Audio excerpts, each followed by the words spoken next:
So yan mga kaderte, so i-check na muna ang compressor kung talagang merong power supply yung relay. So yan siya. So ito na blue.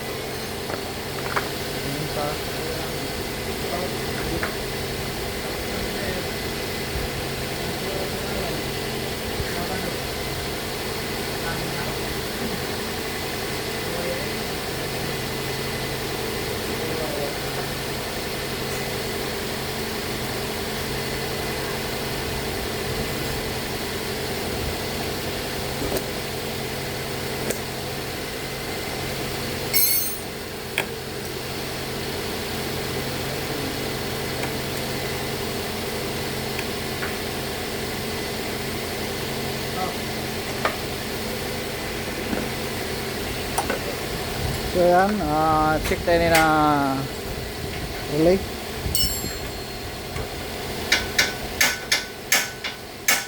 So, dapat ito ay merong ayon muna natin ang aircon.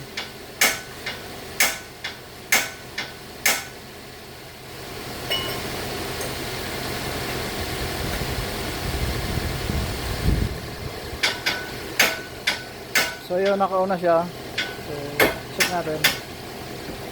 So ayan, walang power supply, 12 volt supply o battery voltage. So papuntang ano yan, papuntang compressor. Yung isa naman dito sa trigger side, so wala din. So bali merong negative yan, at walang dalawang positive na pumapasok sa relay. So yan ang check natin, hanapin natin. So hanap tayo ng wiring diagram ito.